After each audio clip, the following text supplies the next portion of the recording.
Yang pertama itu ada pengertian tamyiz. Jadi, tamyiz merupakan sebuah kata atau lafaz yang dibaca mansub yang bermanfaat menjelaskan suatu isim yang samar pada suatu kalimat. Definisi tamyiz dari buku Jurumiyah yaitu al-ismul mansubu al-mufassiru liman bahama minat dawats, yang artinya tamyiz merupakan isim yang dibaca nasab yang bermanfaat menjelaskan hal-hal yang samar pada suatu kalimat. Sedangkan definisi lain dari tamyiz dalam buku Nahwu Wadih merupakan kata atau isim yang kegunaannya menjelaskan maksud dari kata isim sebelumnya. Contoh, Ra'aitu arba'ah asyara.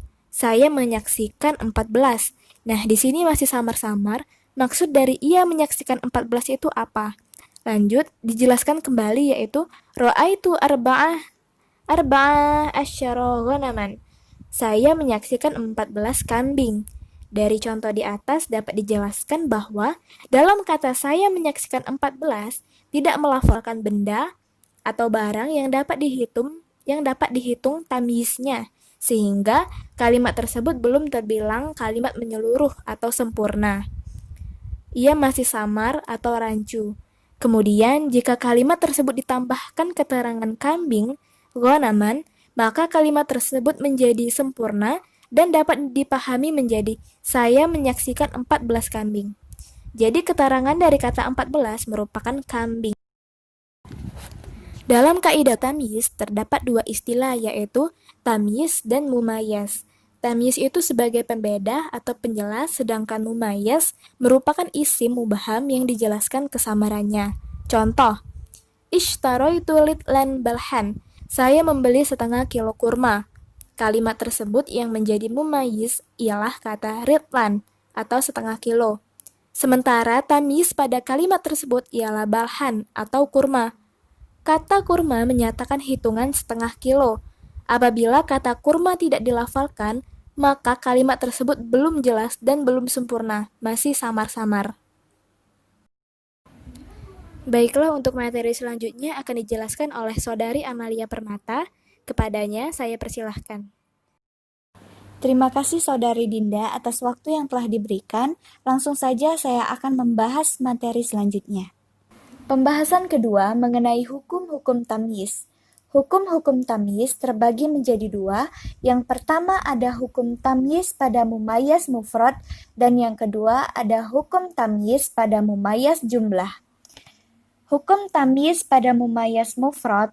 Sebelum saya membahas ke hukumnya, sedikit saya akan menjelaskan mengenai apa pengertian dari mumayyaz mufrad.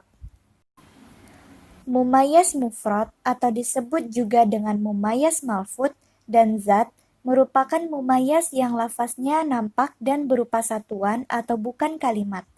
Isim-isim yang dianggap samar atau mumayyaz dari kategori mufrad yang membutuhkan penjelasan tamyiz pada umumnya adalah isim-isim yang berkaitan dengan timbangan, kiloan, hitungan, dan luas area. Salah satu contohnya adalah Ishtiraitu ishrina qalama, yang artinya saya telah membeli 20 pena.